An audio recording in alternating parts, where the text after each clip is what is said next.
Today we're here with Alina and Fabian. They're former clients of ours who ended up investing in Accelerated Waste Solution. It's mostly a home services franchise. And I mean, thank you guys once again, as I mentioned, for having taken the time to speak with us today. I think this is going to be super informative for upcoming clients to learn more about our franchise investments process and also the whole E2 visa petition preparation process altogether. And I mean, with that, I think the first question I have from my end is what made you both decide to work with Visa Franchise? I mean, firstly, how did you guys get to us and what ended up drawing you towards making a decision and working with us? Well, we got referred by a lawyer, one of the immigration lawyers, but we were doing a consultation.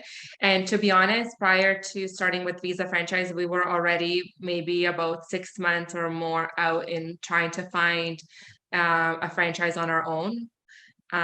Or an existing business. So originally we did want to purchase an existing business, but I think due to the economic climate and also because the E2 processing delays that were being experienced here in Toronto, a lot of the existing businesses, they don't want to wait for 6 months, for example, or 4 months for you to get your visa. So then we switched from looking for an existing business to looking for a franchise. And to be honest, it was quite overwhelming. We were not initially familiar with the franchise process. So it was difficult for us on our own to evaluate what would be the best fit for us and also making sure that the franchise will be credible. So that's why we decided to enlist the services of Visa Franchise because we really wanted help with someone to guide us through more kind of the opportunities and making sure that we are making a good financial decision, but also a good fit for us and for our ambitions and for our personal circumstance. So that's why we chose Visa Franchise. Yeah, no, that makes a lot of sense. And I do remember us having a very lengthy discussion, especially at the beginning where we were going back and forth, and even us, we were looking at existing franchise locations for sale. So I do remember that coming up throughout your process. And I mean, now that we're talking about that, how was your investment process with Visa Franchise? Because obviously I have one perspective of it, but you guys were on the other side, right? How long did it take? Where were the ups and downs? What were things you would do again or that you wouldn't do again for someone who's just about to get started on this process? It took well, we were just being super picky, but like we just wanted to make sure we made the right fit. And though you guys gave us a lot of good options to invest in, it was difficult because we're just trying to invest all our money in relocating to a different country. So it's a little bit scary at the same time. But we never felt like not one thing that you guys brought to the table was a bad idea or bad investment. Or that you were pressuring. Or you were pressuring us. It was like actually you guys gave us a lot of hope, answered any questions, and you always gave us a lot of information. Even if one of the business wasn't the right opportunity, you would like let us know and give your input. So like we appreciate your honesty of everything we were going through. That's good. I mean, we're glad to hear that. And something I remember I brought up at the beginning was we only stop when you tell me, Maria, this is the one. And I remember I was very happy when we got to that day. So that's definitely inspiring and motivating to hear that kind of feedback now that you've reached the end of your process. Do you guys remember how many franchises you spoke with? I was trying to think this through earlier today, but I couldn't. Yeah, I think that we actually spoke with maybe 4 or 5. But like just reviewed overall, maybe about 10, I would say. Yeah. But actually made the initial introduction and like had some discussions with maybe with 4 or 5, and then at the end, we were really narrowed it down to 2 final franchisors that we were considering going with. Definitely this made us the process easier for us having your support and being able to have somebody that can be objective and outside of the process. As opposed to us that we have a lot of emotional attachment obviously to what we're doing. So sometimes it was good to try to be able to bounce off ideas and be able to make a more logical decision, but also feel confident that you guys have vetted these opportunities and have also agreed that it makes sense. Yeah, and I remember Accelerated Waste Solution, which is the franchise you guys ended up investing in, was one of the last franchises we onboarded, right? I think we were in the process of onboarding them while I was having you guys speak to them. So I was like, wait, let me vet them while you're undergoing discussions. So that was definitely something that happened simultaneously. But I even use you both as examples to my newer clients, where I tell them, especially at the beginning of the process, listen, the more we talk and the more in touch we are, like in terms of constants, the easier and the bigger the chances of you finding the right franchise at a faster pace. I remember, I think we were jumping on touch base calls every 2 weeks, more or less.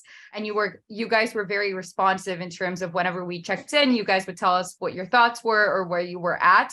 So I feel like that definitely prevented any deal breakers from coming up at an extent or at a point where they weren't going to be, let's say, where they were actually going to be deal breakers and kill a deal. Whereas in a couple of instances where these things might have come up, we were able to salvage the deal or just step in and help you guys out and hear your thoughts even before we got to that stage. So I feel like you guys also definitely helped in being communicative with us. But I mean, with that said, I know you guys narrowed it down to two. What ended up making you guys choose Accelerated Waste Solution at the end? For us, something that was, I guess, perhaps is different than some other potential clients is that we had a very specific location in mind. So the difficulty with us finding the right fit was also because we were stuck on having a particular location in Florida, a particular city in Florida that we wanted to have our territory in. That really limited our options because it is a very popular territory. So there are a lot of already great franchisees that already exist in that area. So what ended up coming down to it was more the availability of the location and the fact that with Accelerated Waste, as opposed to the other franchise that we were looking at, the initial investment was going to be a bit more reasonable. So the upfront cost after speaking. So one of the things I would say really that changed our mind is speaking to other franchisees. Like I feel that that's a very important vetting process. So we spoke to both existing franchisees of both of the franchise opportunities. And once we know, because whatever they put in AFTD is sometimes not a true reflection of what the real, setup costs are.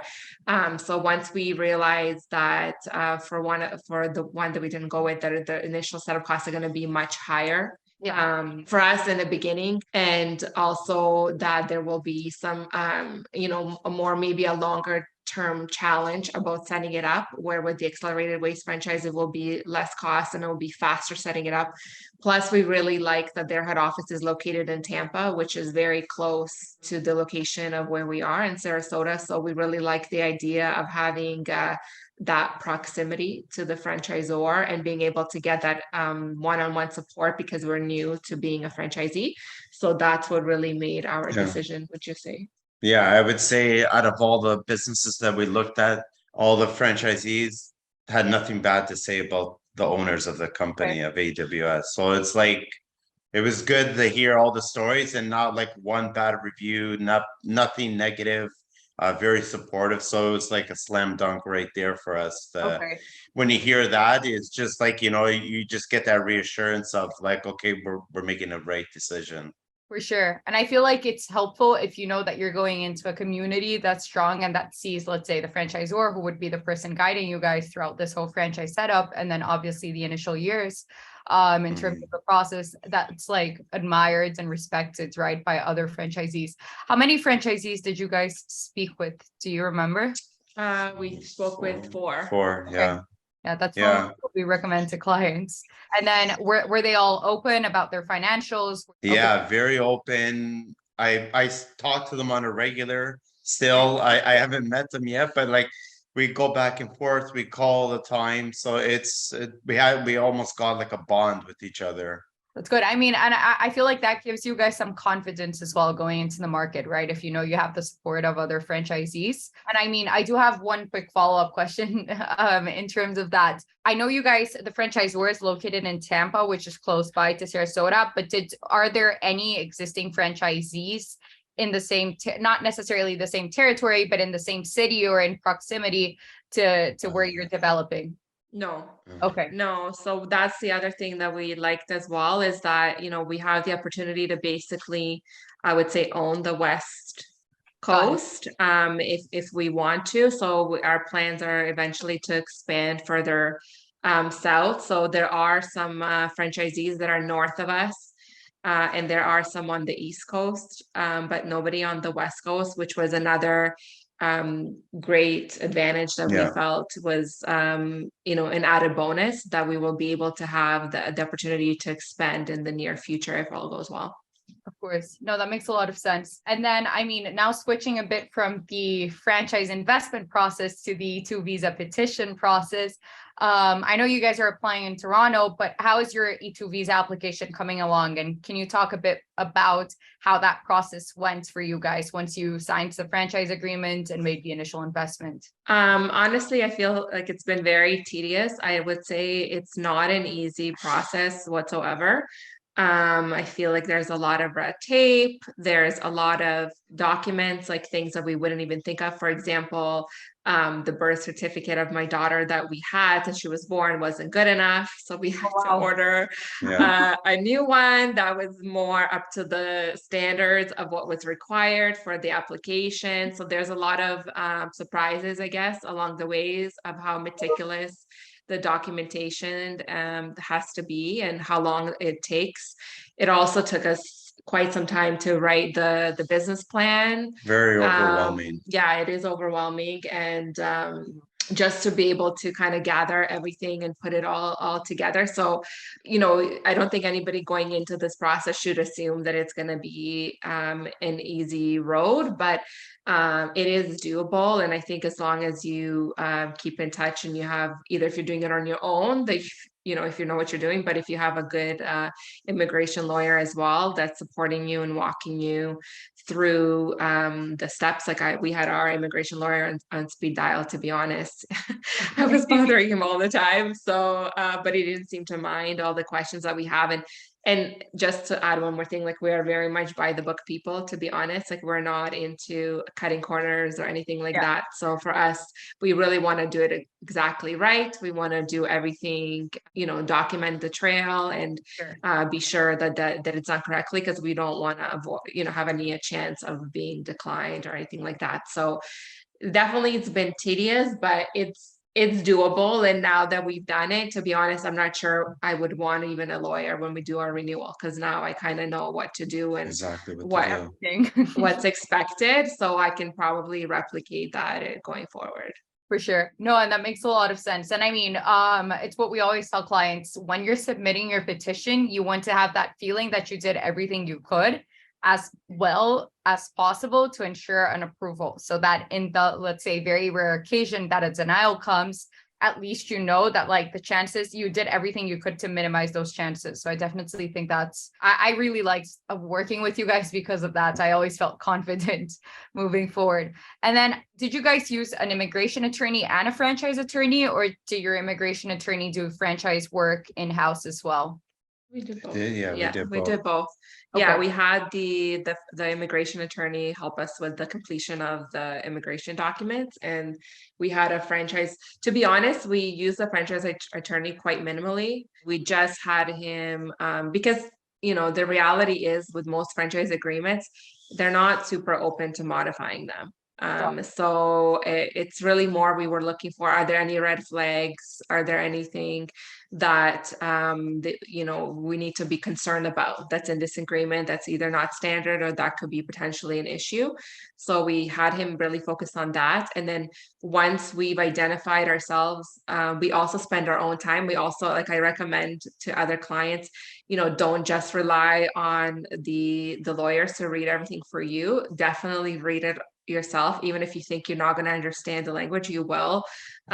It's definitely important, and there's no bad questions, because to be honest, we were able to negotiate some elements of our contract, not necessarily even as part of the agreement, but even in addition. Yeah. So it never hurts to ask. And then we did our own negotiating because we felt very comfortable with the franchisor, and we actually went out to Tampa. We didn't meet them in person, so we were able to already start that relationship before even signing the final agreement. So we did the discovery day in person. So they were very Very, open very to our open. changes. I mean, we didn't ask for anything unreasonable, but They're they very were accommodating. very accommodating. Yeah. Okay, that's I think one of the most important things, right? And how was the franchise discovery process overall with AWS? Was it I'm guessing it was a bit lengthy, but what were the steps? What did you guys like? What did you guys potentially not like? And what would you feel was the most important steps? I know you guys mentioned the validation calls with existing franchisees, but were there any other moments you guys would recommend? Just trying to think. Basically, it's like they were just very supportive, and anytime like I would call even the owners myself, I had him on speed dial and just talking to him, and they would talk to me for hours, and they would answer any of my questions. And if I ever felt anything was a little bit off or I had any questions, they would even call me 10 o'clock at night. Okay. So it was very like surprising because you don't expect an owner to do this Yeah. type of thing. So it was actually very nice of them. And like I don't know, I can't say anything bad or any bad experiences. Everybody Yeah, I is would say great. for me, the important process is, a lot of the franchisors provide you with the economics worksheet.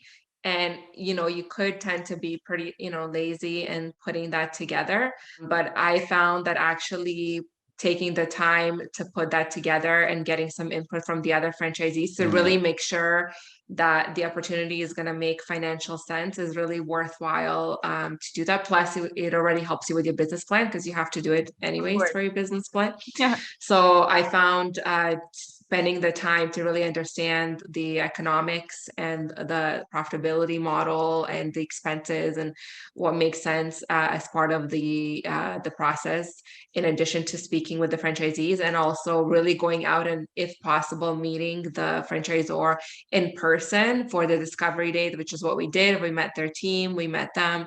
I think that what really gave us that additional confidence to be able to make the decision. Perfect. Yeah. And I do remember you guys mentioning the spreadsheets, and that's something I always tell my clients. I don't know if I brought this up with you guys, but something that always comes up in our calls is I always tell them you can't necessarily get revenue projections from franchisors, but they're allowed to talk to you about costs and expenses you're going to be incurring. So I always recommend they get those from the franchisor if the franchisee, let's say for some reason, isn't comfortable sharing them. And then the franchisee will always be able to give you at least a good understanding of what, let's say, the revenue portion of the P&L will look like. So that's definitely a plus. I know it's been a couple of months since you guys signed and invested with AWS, but how's your business opening process coming along? I know you guys were focused on the visa, but have you had any traction, gotten started on any aspects of the franchise opening process thus far? Yeah, we already have one contract ready. It's going to open up March 1st. Awesome. So it's exciting. I'm actually going to be meeting with a couple of the property managements and do some discovery days. So basically it's starting, the ball is rolling, but The visa the definitely visa, yeah, holding us back a holding little us bit. back. So Yeah. it's a little bit frustrating in that department, but once that is all pushed through, then it's smooth I think sailing. what we found, I guess, the most surprising is that how much new software Yeah. and systems and all those items, those types of things that you need to learn and be prepared for.